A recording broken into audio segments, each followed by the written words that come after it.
Hello, and welcome to the introduction of the Visual Supercharge online course. My name is Bart, and I welcome you, David, from a distance of what? 6,000 miles between us? Yes, and 9 time zones. Let's not forget about that. Well, thank you to all of you who are joining us now. We're very excited because Bart and I are doing something here. We want to make it very explicit. We're sharing devices, and we're co-creating on what we think of as a digital canvas or a digital whiteboard, as some people say. And we're sharing the same space in order to, present some new ideas to you. So we're going to get both very precise in our collaboration and have some fun too, because we're utilizing a special set of tools and skills and a mindset that allows us to make up what we call digital visual literacy.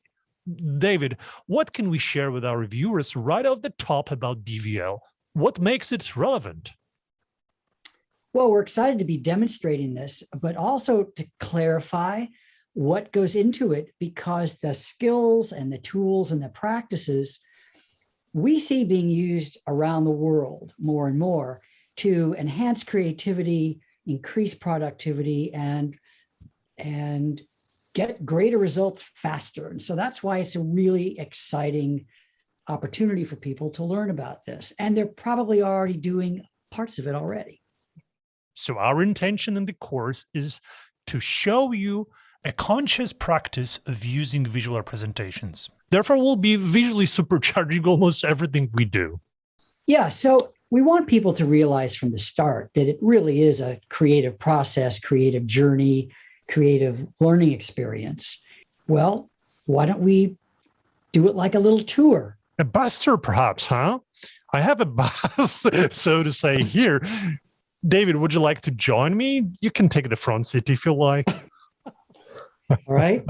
And I'll sit here. Myself down a little bit here. Okay, cool. Oh, and we need you, the viewer, to come with us. We don't know what you look like, so why don't we represent you with just a simple sketch, huh? Oh, what a likeness. Yes. You think so? This would work? All right. So here we are together. And what's the first stage of our journey here, David? What is it? Well, I think the first stop probably is to examine a set of conditions that we're all facing today. And that set of conditions, and we're going to show you just a few. So the first condition, in my mind, would have to be the constancy of change, that what we know in the morning, like we're going to have a staff meeting at 8 o'clock, may not last that long. We might have to change the staff meeting until 2 o'clock. Okay. Gotcha. So that tells us that the time frames for doing everything are getting shorter and shorter, right? Mm-hmm. The time frame that we give ourselves to learn, to build relationships, to have meetings, to take in new information, we're just getting compressed and compressed and compressed. So the things I know now might be obsolete very soon, right? Correct. Yes. And then we have this condition of knowledge being fragmented and more specialized. At the moment, we might know only a fragment of what is there to know. So let me represent that idea with this visual. Does it work? I think it does. You're very clever visually, Bart. So what's the next condition?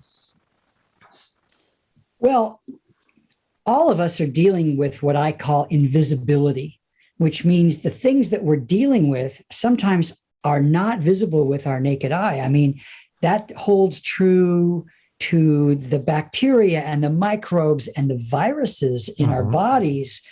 That's why we need visual representations of those things, right? Correct. Okay, so what's next?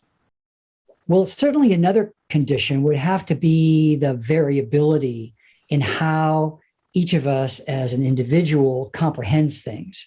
Some of us need to hear it once, or maybe we need to hear it 3 times, or we need to see it in writing, or we need to try it out physically. So there's just a lot of different styles and means by which we need to understand things in order to make them real for ourselves and in order to get on the same page with people. And I think that lends itself to another condition right away. Right, which is complexity, huh? Is that achievements, breakthroughs, these days are never done by a single person. And therefore, it calls for need to understand different perspectives, which invites complexity, right? Right. And there's giant gaps in time. It's like everything is a Rubik's Cube. Things have to fall into place in their sequence. And oftentimes the news and the conditions in the world change. And that's what makes the complexity so much more is that role of change. Right. So where does this lead us? I mean, all of those conditions combined together. Yeah, you tell me, or you show our listening audience, if we combine all those conditions, and there are more, then it could end up looking something like this, which, I like calling a what storm. And this is what we're faced with in meetings, all over the place, all the time. And this is what constitutes a challenge that reduces our effectiveness and our productivity and the fun we have working with each other and, accomplishing things. Right. So what do you say, David? Do you think this representation of the what storm conveys a real enough picture of our shared reality? And therefore, is it a good starting point of our tour? Well, it's a great leaping off because it asks us, how are we going to do it better or differently? What do our tools today allow us in terms of enhanced communication and clarity building and connectivity that will help us accomplish more in the face of these challenges? Our next clip explores how merging the digital, visual, and linguistic capabilities of DVL can supercharge almost any aspect of our communication and productivity.